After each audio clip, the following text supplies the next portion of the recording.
तो यहाँ पे देखिए ये जो भीड़ है, ये इंसाफ के लिए दिखाइए, ये इंसाफ के लिए जो भीड़ है यहाँ पे खड़ी है। यहाँ पे कोई मेला नहीं लगा है, ये इंसाफ के लिए लोग खड़े हैं। फिर हम बात करेंगे, पूरा मामला हम जानेंगे। पोस्टमार्टम रिपोर्ट वो लोग बता रहे हैं, जैसा कि आपके भैया भी बोले हैं कि ये जो है मामला जो है ये दिखाएगा सुसाइड का, लेकिन पीएम रिपोर्ट में क्या है, पोस्टमार्टम रिपोर्ट? इस पोस्टमार्टम रिपोर्ट में सर में चोट है और गर्दन 6 इंच यहाँ से कटा हुआ है।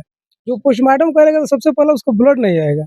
आखिर में वो सर में चोट कैसे आ गया? ब्लड उसमें कमरा की हाइट 8 फीट है, जिसमें 6 फीट 4 इंची का सिपाही है, 1.5 फीट का पंखा लटका है, उसमें सुसाइड का कोई सवाल ही नहीं है। बहुत बहुत अच्छा जानकारी आप दिए हैं, जो कमरे की दिए हैं, जो ये बहुत अच्छी जानकारी है। तो इसमें तो जो है सुसाइड का इसमें कोई चांस नहीं बनता सर। फिर पुलिस हमसे बताई थी कि 2 सुसाइड नोट्स मिला है, लेकिन हमको दिखाई है एक ही, और वो भी जो सुसाइड नोट है राइटिंग से मैच नहीं कर रहा है, तो हमारे भाई की राइटिंग नहीं है। ये बताइए, जो सुसाइड किए हैं तो आखिर कुछ पे चढ़ के किए होंगे, कैसे, जब हाइट ही उनकी पूरी है? पुलिस क्या बोले इस मामले में? सर पुलिस बता रही थी कि पेंट वाली डबल बाल्टी लगा के चढ़े हैं, जबकि हम लोग गए थे तो रूम में बाल्टी उल्टी का कोई निशान नहीं था, ना रूम में बाल्टी था, हम लोग देखे ही नहीं थे। जाने से पहले उस बॉडी को बाहर कर दिए थे। उनका फोन ऑन मिला होला, कुछ फोन सर एसपी साहब से बताया कि 2 फोन मिला है, वो जांच वालों को भेज दिया गया है, लेकिन हम लोग 7 तारीख को रूम खाली किए तो वहाँ भी एक फोन बरामद हुआ। अच्छा। वहाँ से अब हम लोग को कोई सबूत नहीं मिला है सर। जी जी। जो सुसाइड नोट लिखा गया वो किससे लिखा गया है? मार्कर से लिखा गया, जबकि रूम में मार्कर भी नहीं था। हम पूरा डस्टबिन छान के उसका वीडियो बना के रखे हैं सर, कहीं मार्कर भी नहीं था। जी। एक चीज ये बताइए कि जो बाल्टी है वो बाल्टी वहाँ पे मिली कि नहीं? नहीं सर, बाल्टी हम लोग संज्ञान में नहीं है, हम लोग नहीं देखे। और भी कुछ ऐसी बातें हो जो कि आप भूल रहे हो बताने के लिए, आप बताइए इस चीज को। नहीं सर, जो है ना स्पष्ट है, उसकी हत्या की गई है। इसमें पूरा पुलिस गोरखपुर जितनी पुलिस है सब लगी है, हाँ, लिपापोती करने में। क्योंकि हम लोग जा रहे हैं तो खुद एसपी साहब जब हम लोग को धमका रहे हैं कि हमको बहुत गुस्सा आता है, भाई हमारा मरा है, गुस्सा उनको आ रहा है। मतलब हम ये चीज पूछना चाहते हैं, यूपीएससी जो यूनियन पब्लिक सर्विस कमीशन जो एजेंसी है, मैं उनसे ये पूछना चाहता हूँ कि ऐसे लोगों को कैसे भर्ती कर लिया जाता है कि जो इंसान जो है जनता की सेवा के लिए खड़ा हो, जनता की सेवा के लिए बैठा हो, इन्हीं जनता की वजह से उनके जेब में जो है सैलरी आती है, वही इंसान अगर जनता के साथ ऐसा रुख अपनाए तो फिर कैसे कहा जाए? क्या यही ट्रेनिंग दिया जाता है हैदराबाद में? मैं ये पूछना चाहता हूँ, यूपीएससी जो संस्था है उनसे कैसे? नहीं, नहीं, आप नहीं समझ रहे। यूपीएससी जो संस्था होती है वही यूपीएससी का एग्जाम कराती है, तब लोग आईपीएस और आईएएस बनते हैं। तो मैं यही चीज़ मैं पूछना चाहता हूँ, और मैं केंद्र सरकार से मैं पूछना चाहता हूँ, और माननीय योगी आदित्यनाथ जी से मैं ये पूछना चाहता हूँ कि ये बताइए कि क्या यही जो है राम राज्य है और यही हम लोग हिंदू राष्ट्र बनाएँगे? जबकि एक पुलिस ही सुरक्षित नहीं, वो भी पूरे उत्तर प्रदेश की छोड़िए, आपके गृह जनपद गोरखपुर में। ये बताइए, इस मामले में आप क्या कहना चाहेंगे? आप पूरे अधिकारी, ऊपर अधिकारी तक गए थे, अधिकारी लेवल? जी, हम बस यही कहना चाहेंगे ना कि अगर मुख्यमंत्री महोदय, अगर हम लोग की सीबीआई जांच नहीं कराएंगे तो भारत में जितने दरवाजे, हम लोग हर दरवाजा खटखटाएंगे न्याय के लिए। इसमें जो दोषी पाया जाए, मुख्यमंत्री महोदय से विनम्र निवेदन है कि जो दोषी पाया जाए उसके घर के ऊपर बुलडोजर चले, उसको फांसी की सजा हो। एक चीज़ ये बताइए कि आपको कहीं से लोभ लालच कुछ दिया जा रहा है इस मामले को हाँ सर, रफा-दफा? अधिकारी तो हम लोग को हमेशा लोभ दे रहे हैं कि आपको पैसा दिलवा देंगे, नौकरी दिलवा देंगे। हमको सबसे पहले न्याय चाहिए, सीबीआई जांच हो जाए, उसके बाद से हम लोग नौकरी या पैसा तो कोर्ट से ले लेंगे, उसके लिए कोई दिक्कत नहीं। एसपी लाभ दे रहा है सर। अच्छा, जो एसपी साहब है आपको लाभ दे रहे हैं? हाँ, एसपी साहब दे रहे हैं। सर एक दस्तखत कर दीजिए और आगे की कार्रवाई आपका किया जाए। वो दस्तखत बिना परेशान है, हम लोग अपने न्याय बिना परेशान है। सर जो हमारा भाई जिस आवास में मतलब प्राइवेट आवास में रहता था, जो इसका मकान मालिक हमारे घर आए थे उस दिन, मतलब रूम के खाली कराए के विषय में रोज फोन करते थे। वो आके हमसे कह रहे हैं कि हमारी एसओ से बात हुई है, आपको हम 50 लाख रुपए एक नौकरी और आपके माता पिता को पेंशन दिला देंगे। ये बताइए, एक मकान मालिक हो के वो हमें 50 लाख रुपए पुलिस वालों से दिलवा देगा है, और नौकरी दिलवा देगा? इतनी मतलब इनकी जो गुंडागर्दी चल रही है? ये तो बदमाशी है आज की डेट में। मकान मालिक कहाँ? एक मकान मालिक मतलब इतना दिला रहा है। हाँ। जैसा कि आप सुन सकते हैं, ये कलयुग है और ये इस समय की हकीकत है। और मैं अब बेटे की माताजी से मैं बात करना चाहता हूँ, जो कि 9 महीने तक अपने जो है गर्भ में रखी और उनको जन्म दी, उनको पाला पोसा, इतना काबिल बनाया, नौकरी तक जो है खिलाना पिलाना, कपड़ा लाता पूरा। ये बताइए माताजी की क्या कहना चाहेंगी आप? आपका तो मतलब समझिए कि कोख उजड़ गया एक।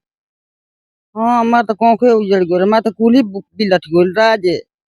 का कहे के चाहे मब अब का लागता, न्याय मिली, इंसाफ मिली कि ना? इंसाफ चाहिए हमके। तो रउआ लागता कि इंसाफ मिल जाई? अब का जाने मिली कि ना मिली, हम तो चाहतन कि इंसाफ मिले, हमके चाहिए। हमके गरिया है रह कहाँ रह हमनी के। बूढ़ा बुढ़िया मन के कहाँ जाए, जब हम बीमार रहे ने दवाई पर चली ना, हम उहे कराओ तन दवाई। अब के आगे पीछे है नहीं, अब कहाँ जाए हमन मतलब कि उहे एगो रहला नौकरी वाला, उहे रहना एगो घर में संभाले वाला, सब कुछ करे वाला। शादी हो गई रहला, नहीं बिना भइल बा। लड़का उइका आवत रहला सन? हाँ उहे हाँ लड़किए वाला लड़का। हाँ हाँ देखल जात रहल। ई बताई चाचा जी की जौन राउर लड़का रहलन उनकर जौन माइंडसेट रहला, दिमागी मानसिक संतुलन उ मेंटेन रहला कि उनकर अंदर सुसाइड के कबो भावना जागत रहला? ना कबई ना बाबू, कबई ना। ये यहाँ से गाजियाबाद लोकल के लड़कियों के साथ पढ़ा लिखा, यहाँ से वहाँ तक रहा, साहिबाबाद गाजियाबाद से दूर दूर पढ़ा लिखा, यहाँ से आया गया, कहीं कुछ कोई चीज का भावना नहीं, कोई चीज से मतलब नहीं था उसका। कहाँ तक पढ़ौले बनी? आ, बाबू बीकॉम करके और कोर्स किया है। अब मेरे को अनपढ़ आदमी इतना दिमाग में नहीं है, क्योंकि बीकॉम करके और कोई कोर्स किए थे, उसके बाद फार्म भरे थे। तो जब ये पुलिस में हो गया था एक इनका फोर्स का भी आया था कागज, दरोगा का कागज कहीं से आया था, और हैं तो हम तो ई मनावत तनी कि काश ई बेचारू वो दरोगा रैंक पर लाग गई रहतन त आज हई दिन ना देखे के पड़ी। का करेंगे। अब तो जो जो नसीब में लिखल बा बाबू, बाबू वही की वजह से बाबू, वो वही की वजह से इतना उसके पास, लड़के के पास दिमाग माइंड था, आगे वो लड़का 6 महीना साल भर में उसको कोई रोक ही नहीं सकता था आगे जाने के लिए। ई बताई कि उनकर केहू से आपसी संबंध खराब रहला? कहीं कुछ नहीं, पूरे गांव से पूछिए बाबू, कहीं भी हित नात रिश्तेदारी पूरा गांव, ना किसी लड़की से, ना किसी से माँ बहन बेटी जी, किसी से कोई मतलब नहीं, कोई किसी को ताकने कोई चीज जोड़ते नहीं था, खाली अपने काम से काम हुए, रोटी दूध ये खाना और दारू शराब गुटखा पानी, ये बच्चे पूछिए, कोई चीज से कोई मतलब नहीं था। कितना उम्र होत होई राउर? हमारी उम्र सिर्फ 65 के करीब होता, 65 66 के करीब। जैसा कि आप देख सकते हैं 65 साल के जो बुजुर्ग हैं चाचा जी, इन्होंने पूरी अपनी ज़िंदगी की कमाई गँवा दी और लोगों जो है एक मकान मालिक के द्वारा जो है लोभ दिया जा रहा है कि मैं एसएचओ से बात कर लिया हूँ, नौकरी और फलाना-फलाना दिला रहा हूँ। बताइए आप जो पूरी ज़िंदगी का जो आपका जो एक ऊर्जा था, एक कमाई थी जो है, जो एक कमाई थी खत्म हो समझिए गया, एक वो अमानत था, वो बहुमूल्य अमानत था जिसका कोई मूल्य ना नहीं मूल्य लग नहीं था, सकता। टूट गया सहारा बाबू, सहारा टूट गया, सहारा खत्म हो गया, कमर टूट गया। कहता लोग कि जैसे कि एके तारीख के दुकान बात भई रहे, भाई साहब कहत रहे उनकर कि माताजी के तबीयत खराब ल तब दुकान हाँ बेचारू पैसो भेजलक। हाँ, पैसा भेज देला, पैसा भेज देला, दवा वाले इनके जाके हर महीना इनके दवाई जावला, 3,000 4,000 का 5,000 का दवाई आता था, बच्चे ये जाके लाते थे दवाई। मैंने मम्मी को, बाबू सहारा हम लोग का वही था, देखिए घर मकान, जो लड़का ऐसा ऐसा कर्म करता, वो लड़का अपने घर में एक काम करता, देखता कहाँ से करता। आप ही बताओ बाबू, आप ही सामने हो, आज तक पूरा हमारा गांव है, पूछ लीजिए, बच्चे हैं, माँ बहन बेटी चाची सब हैं, सबसे पूछ लीजिए, ऐसा लड़का हमारा वैसा था ही नहीं।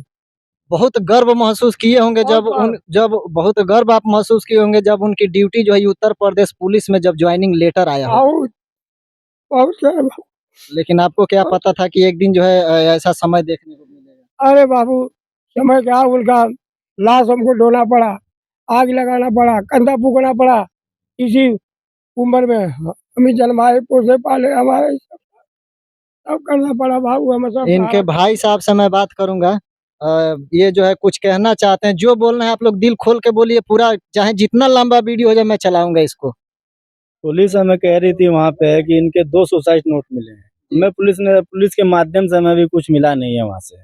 ना कुछ मिला है ना कुछ, जो पुलिस बता रही थी उनकी दिखाई है, वो रेटिंग उससे मिल ही नहीं रही है। जो वो दिखा रहे हैं कि वो लग रहा है कि यूकेजी का लड़का जो आज सीख के जो लिखा हुआ है, उससे लिखा हुआ है। जबकि हमारा भाई बीकॉम ग्रेजुएशन पास था, बीकॉम करी, ट्रिपल सी करी हुई थी।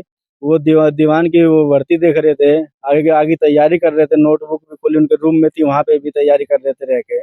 ये बताइए जो लड़का इतना ग्रेजुएशन हो गया, वो भी बाहर रह के ग्रामीण क्षेत्र से छोड़ के बाहर से पढ़ा हुआ लिखा इंसान, वो राइटिंग उसकी तो ऐसी कभी हो ही नहीं सकती है। पहली बात, पुलिस इसमें लिप्त है। हम यही सरकार से दरखास्त कर रहे हैं, इनके ऊपर सीबीआई जांच बैठाई जाए, पूरी हमें एक एक चीज़ की जानकारी मिले। हम जब संतुष्ट होंगे तभी इनकी इन्हें इन्हें जो इसमें जो लिप्त है उन्हें सजा सरकार के द्वारा मिली जाए जरूर इसके अंदर। गलती देखिए हम जो है मुँह पे बोलते हैं, गलती आप सब लोग के अंदर ये भी है कि जब ये मामला 3 तारीख का था तो आज तक कहाँ पे सोए हुए थे? आज जो है 20 तारीख हो गया, आज कहाँ तक आप लोग सोए थे? बताइए कहाँ सोए सर थे? हम एसएसपी के यहाँ गए थे, उन्होंने हमें मतलब उन्होंने नहीं हमें तो इस मामले को आप लोग मीडिया में लाना चाहिए ना, 4 को, 5 को, 6 को, मीडिया में आपको लाना चाहिए। अब 20 तारीख तक सर आप हम सोए थे। वो भी बता रहे हैं सर, हम जिस दिन बड़हलगंज थाने पे गए थे, हमने जिस दिन साउथ एसपी से और एसपी से बात की थी, हमने बड़हलगंज मीडिया में जो लोकल मीडिया है वहाँ की हमने सबको फोन किया है सर।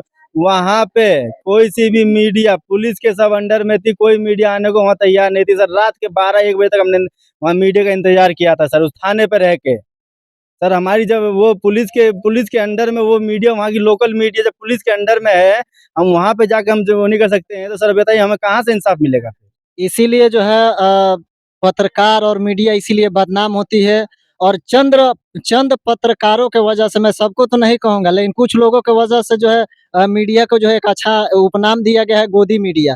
इस पे आप लोग का क्या कहना है, कमेंट कीजिएगा। बाकी पूरे परिवार के साथ हम, हमारे अनमोल जी और जितनी भी टीम है मीडिया की, जो हम लोग सत्य की लड़ाई लड़ते हैं, सत्य के साथ रहते हैं, हम लोग शुरू से लेकर लास्ट तक खड़े रहेंगे। एक हमारे भैया हैं और जो है ये राजनीतिक जो है पॉलिटिकल से इनका जो है नाता है, इनसे हम कुछ बात करेंगे कि क्या मामला और कहाँ तक जो है पहुँचा मामला ये। कृपया बताने का कष्ट करें कि ये जो पीएम रिपोर्ट था, बोल रहे हैं कि सांसद जी जब फ़ोन किए, जब पॉलिटिकल दबाव पड़ा, राजनीतिक दबाव पड़ा, तब आपको पीएम रिपोर्ट मिला, पोस्टमार्टम रिपोर्ट। जी, हम लोग को जब एमपी साहब के यहाँ गए थे हम लोग, तो उन्होंने कहा कि मैं समाजवादी पार्टी के जिला अध्यक्ष गोरखपुर श्री ब्रजेश कुमार गौतम जी से बात कर लिया हूँ, आप इन लोगों को लेके गोरखपुर चले जाइए। हमने जब अध्यक्ष जी के पास गया तो उन लोगों से पूरी बात बताई। उन्होंने कहा कि ये तो साजिश है और ये आत्महत्या नहीं, ये हत्या है। तो उन्होंने भैया बोले कि ऐसा है कि सर पोस्टमार्टम रिपोर्ट भी नहीं दे रहे हैं। तो उन्होंने फ़ोन किया एसओ बड़हलगंज को और कहा कि आप इन लोगों को पोस्टमार्टम रिपोर्ट दे दीजिए। तो उसने कहा कि हाँ ठीक है, मैं दे दूँगा, आप भेज दीजिए। जब हमने बड़हलगंज गया तो जब हम लोग कहें कि एसओ साहब हम लोग अभी बात हुई है, जिलाध्यक्ष जी बात किए हैं, आप पोस्टमार्टम रिपोर्ट हम लोग को दे दीजिए। वो कह रहे हैं कि अभी है नहीं, अभी पोस्टमार्टम रिपोर्ट एसपी साहब के हैं। पहले जो है वो आपको बुलाते हैं कि आइए हम आपको पोस्टमार्टम रिपोर्ट दे देंगे, और पहुँचने के बाद जो है वो बोलते हैं कि है नहीं, एसपी साहब के पास है। एसपी साहब के पास जी, है। जी, जी। ये पत्र भेज दिया गया है, कुछ दिन में आ जाएगा आपका। लेकिन जब फिर मैंने अध्यक्ष जी को फ़ोन किया, उसके बाद मैंने अध्यक्ष जी बोले कि हम बात कराइए। हमने अपने फ़ोन से बात कराया, तो जब अध्यक्ष जी बात किए 2-3 मिनट, अब क्या कहें नहीं कि अध्यक्ष जी तो हमें बताया कि उसको मैंने कहा कि अगर आप नहीं देगा, तो मैं आपके खिलाफ मैं एफआईआर करूँगा। तो फिर हम लोग को बुलाकर पोस्टमार्टम रिपोर्ट दिए, उसके बाद हम लोग घर चले आए। महाराजू तो कहत रहे कि अथी एसपी साहब के पास बा, तो फिर तुरंत कहाँ से आ गइल अब यही तो पोस्टमार्टम? सोचने वाली बात है। इसीलिए तो संदेह हो रहा है कि ये साजिश के तहत हुए, वो लड़का आत्महत्या नहीं किया है, उसकी हत्या हुई है साजिश के तहत। जैसा कि आप लोग सुन सकते हैं, भैया बता रहे हैं कि पहले इनको ये बताया गया कि पोस्टमार्टम रिपोर्ट जो है एसपी साहब के पास था, लेकिन जब इन्होंने फ़ोन करा तो तुरंत वहीं थाने से मिल गया। तो अभी तक जो है ये मामला, क्या आगे क्या कहना चाहेंगे? मैं चाहूँगा कि इस पीड़ित परिवार को न्याय मिले और यही मैं चाहूँगा कि मैं न्याय मिले, जो उसके साथ जो हत्या हुई है, उस सब दोषियों को सज़ा मिले, यही मैं चाहूँगा। जी। मैं सरकार से यही माँग करूँगा। सभी मीडिया बंधु आप लोग का भी मैं धन्यवाद देता हूँ कि जो आके इन लोग के बीच आप लोग इन लोग का दुःख बाँटने का काम किया, सभी के बीच इन लोग की आवाज़ पहुँचाने के लिए आप लोग को मैं बहुत-बहुत धन्यवाद देता हूँ। धन्यवाद। तो जैसा कि आप सुन सकते हैं, ये अरुण कुमार की कहानी, उनके परिजनों की जुबानी जो हमने सुनाया, इसमें क्या हुआ, क्या नहीं हुआ, आप लोग को सब कुछ बता दिया गया। ये जो आज ज़माना हमारा जो जनरेशन है कहाँ जा रहा है, और ये उत्तर प्रदेश जो है योगी जी का गढ़ माना जाता है, गोरखपुर, और उसी जिले का ये कांड है। और सरकारें जो है अपना दावा ठोकती हैं कि ज़ीरो टॉलरेंस की नीति के तहत जो है हम सरकार चला रहे हैं। इस पे आपका क्या राय है, कमेंट कीजिएगा। और इस परिवार के साथ हम जो है निस्वार्थ भाव से शुरू से लास्ट तक लगे रहेंगे। जब भी हमारी ज़रूरत होगी आप लोग कॉल कीजिएगा, हम लोग आ जाएँगे। वीडियो में बने रहने के लिए धन्यवाद। जय हिंद, जय भारत, वंदे मातरम।